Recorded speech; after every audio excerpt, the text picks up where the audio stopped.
Assalamualaikum warahmatullahi wabarakatuh. Let me introduce myself again. My name is Pramudito Bagas Umboro. I am from Fluid Mechanics class of 03.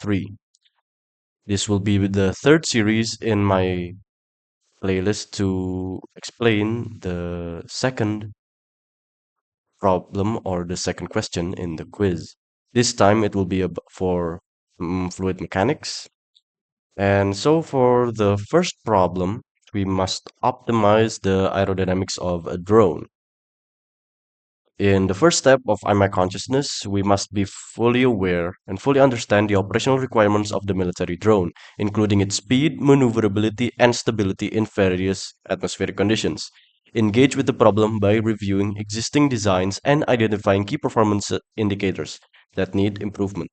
And that we have our intention is to enhance the drone's aerodynamic performance to improve fuel efficiency and maneuverability, thus extending its operational range and effectiveness in various missions. The intention is to ensure the drone can perform optimally under diverse and challenging conditions, as well as we must intend to use our knowledge gifted by God to help solve this problem. Bismillah. And then we go to the third step, initial thinking. We must gather all relevant data about the drone, including its current aerodynamic profile, material used, and operational scenarios. Conduct a literature review on the latest advancements in drone aerodynamics and identify potential improvements. And then we have to identify areas where aerodynamic performance can be improved, such as reducing drag, increasing lift, and optimizing control surfaces. And then we go to the fourth step, idealization. We must develop a computational model of the drone using CFD software, create a detailed mesh of the drone's surface, and define the boundary conditions based on these operational scenarios.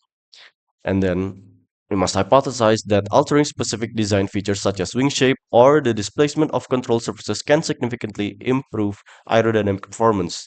Use fluid dynamics principles to predict the impact of these changes. And then we go to the fifth step, which is instruction. We run multiple CFD simulations to test various design modifications, analyze the results to identify the configurations that offer the best aerodynamic improvements. And then we use numerical optimization techniques to fine-tune the design, and this might involve iterating through different mesh resolutions and simulations settings to ensure accuracy and reliability.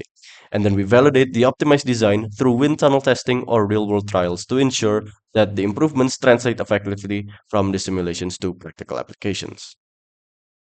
For the next problem, we have to calculate the pressure drop required to achieve a flow rate of 50 kg per second through a 500-meter long pipe with a diameter of 0.3 meters and relative roughness of 1.8 times 10 to the power of minus 4. First, we must fully understand the problem. We need to find the pressure drop for a specific flow rate of water through a given pipe. This involves fluid dynamic concepts like flow rate, pipe dimensions, fluid properties, and the Darcy-Weisbach equation for pressure drop. And then our intention. Our goal is to determine the pressure drop. The intention is clear. Using given parameters, we aim to apply fluid dynamic principles to find the pressure drop accurately. This calculation is essential in engineering applications where precise control of fluid flow is necessary. And then we go to initial thinking. We gather all the necessary information and prepare for our calculations. We have a flow rate of 50 kg per second, pipe length of 500 meters, pipe diameter of 0.3 meters, relative roughness of 1.8 times 10 to the power of minus 4, density of water around 1000 kg per meter cubic, and the viscosity of water 8.6 times 10 to the power of negative 4. And then we will use the Darcy-Weisbach equation, and then we calculate the flow velocity V and the friction factor F. And then in idealization, we idealize the problem into a solvable model. We find the Reynolds number, flow velocity, and friction factor. And then after that, in the instruction, we apply all the data we have into the equations, and then we finally get that the pressure drop is around 0.06879 bars. That is all for the third series of my quiz explanation. Thank you for watching. Please watch again for series 4 where I will be explaining and summarizing my uh, studies and learning about Die 5 and conscious thinking. Thank you for watching. Wassalamualaikum warahmatullahi wabarakatuh.